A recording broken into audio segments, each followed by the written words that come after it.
China and Russia are performing live-fire military drills right next to Japan as the party sets its sights on Taiwan.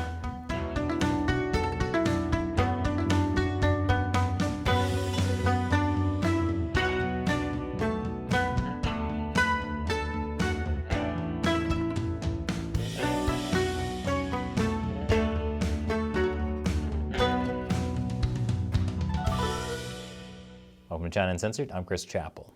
So here's a fun thing. Russia and China have started war games. Russia is this month hosting the Vostok 22 military exercises in the east of the country. 15 countries are taking part, and China is Russia's guest of honor. Yes, Russia and China are conducting live-fire military war games. And when they say in the east of Russia, they mean really far east, like next to Japan. Japan was obviously not thrilled. So not thrilled that it lodged a formal complaint. Yes, a formal complaint, because if there's one thing that Russia and China fear more than military retaliation, it's a Karen. China must have loved this. You see, Japan and Russia are also in a territorial dispute over islands in these waters. These islands, which Japan calls the Northern Territories, have been under Russian control since they were seized by the Soviet Union at the end of World War II. In fact, according to the Washington Post, the dispute has prevented the two countries from signing a peace treaty formally ending their World War II hostilities. Which means World War II is still going on. So, does that mean the U.S. is on Russia's side of the fight against Japan? And does this mean that since he's Italian, Mario is a fascist? Either way, we probably shouldn't trust the showers at the German airport. Fool me once, Germany. China also has a territorial dispute with Japan, so they must have loved that Russia was using those islands for war games. While it's not clear if China was involved in the exercises on those islands, Russian and Chinese warships were firing machine guns into the Sea of Japan. Forget the Great Pacific Garbage Patch. For all the military exercises between China and Russia, I'm worried about the Great Pacific Bullet Patch. These drills have a lot of people concerned. Russia obviously has shown it's willing to use its military for aggressive purposes, and China would really like to do the same and invade Taiwan. Are Putin and Xi looking to form a new military alliance? More after the break. Welcome back. The latest live-fire drills with Russia and China are just the latest in a long string of growing military ties between the two authoritarian countries. And at the end of the day, the question is, would they fight together against the West? How could they? After all, World War II is apparently still going on, and they're supposed to be our allies. According to a new report by the Center for Strategic and International Studies, Russia's invasion of Ukraine has boosted its military ties to China. It says, China's decision to tacitly side with Russia, despite its February 2022 invasion of Ukraine, renewed fears of a China-Russia military alliance.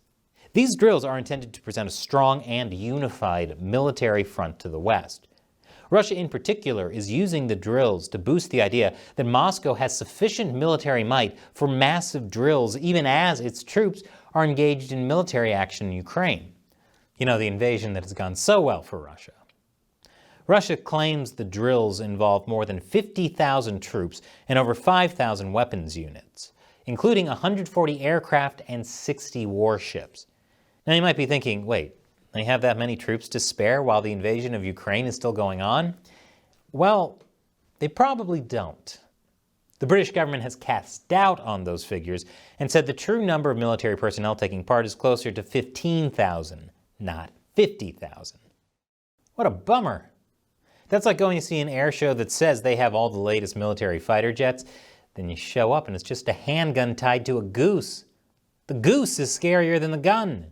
Despite the impression Russia and China want to give with these military exercises, the cracks in their propaganda are already showing through.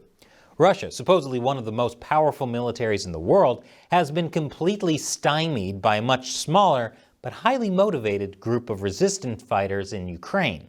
According to an intelligence assessment from the UK Ministry of Defense, Russia's military performance in Ukraine has highlighted that Russia's military strategic exercises, such as Vostok, have failed to sustain the military's ability to conduct large-scale, complex operations. Such events are heavily scripted, do not encourage initiative, and primarily aim to impress Russian leaders and international audiences. This is like a dude who constantly brags about being a black belt in karate, getting completely wrecked when he gets in a fist fight with a puppy. Your katas aren't going to help you against Taekwondo doggo. In other words, these drills don't prove combat readiness, not for Russia and not for China. Chinese state-run media have been playing up the exercises as a sign of growing Sino-Russian cooperation. My favorite Chinese state-run media, the Global Times, says together China and Russia can counter U.S. hegemony. This sounds like the most terrifying meet cute of all time. How did you two get together? Well, we started talking about how much we both wanted to end U.S. hegemony, and we've been together ever since. The Global Times describes China and Russia as comprehensive strategic partners of coordination for a new era. Aside from how clunky that is, a new era? Well, the new era line comes from Xi Jinping. This new era belongs to Xi Jinping in China. I wonder how Putin feels about that. It's Xi's era. We're all just living in it.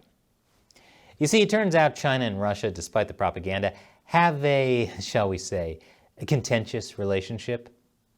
That report I mentioned earlier from the Center for Strategic and International Studies calls into question how deep their military ties really are. The report says China's military capabilities are catching up with or surpassing those of Russia. The Kremlin's invasion of Ukraine has stalled. The report authors say a Russian failure there could lead Beijing to re-evaluate its military relationship with Moscow. China's military capabilities might surpass Russia's? What? Do they have 2 handguns tied to a goose or something? Russia might also be doing some re-evaluating. The report says China's repeated theft of Russian technology is a major sore spot. A lot of China's military growth is because China is just stealing Russian tech. China copied the Russian Su-27 to create its J-11 fighter. It reverse-engineered Russia's S-300 SAM system to make its HQ-9. And I'm pretty sure Xi's poison tea recipe was lifted straight from a Putin how-to video. How does Putin feel again about living in Xi's new era? Now, China has helped Russia in its invasion of Ukraine. For instance, China continues to buy Russian oil despite sanctions, even changing from buying with US dollars to buying with rubles and yuan. But China is not putting boots on the ground in Ukraine. When China tries to invade Taiwan, I imagine the situation with Russia will be the same.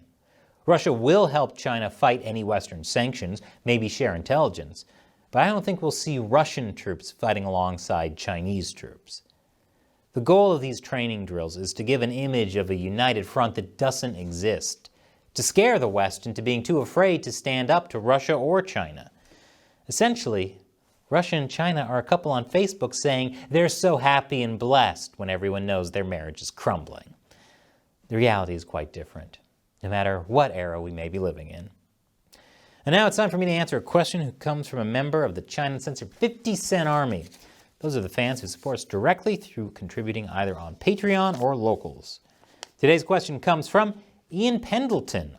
Do you think the shooting down of the drones will become the casus belli that China wants? If they want an excuse that they think will keep the rest of the world from coming to aid Taiwan, then they can point to this incident and claim that Taiwan shot first. It won't work, but the CCP might try it anyway, especially depending on how desperate they become to distract the people from the mainland's problems. A war of reunification to inspire pride in the nation would be at the top of their minds. A very interesting question. So last week, Taiwan shot down a Chinese drone. I know, isn't it nice to hear a story about people murdering a drone for a change? The drone flew over Jinmen Island, which is right next to mainland China. Now keep in mind this was an unidentified civilian drone. Not that the Chinese Communist Party doesn't talk about civil-military fusion all the time. But that's the thing with China's short-of-war tactics.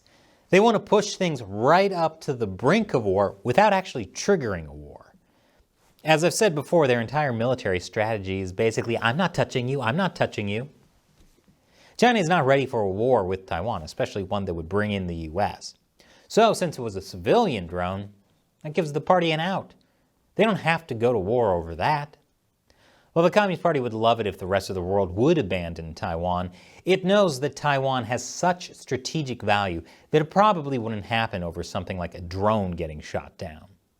And keep in mind, Chinese fighter jets have a long history of harassing other countries.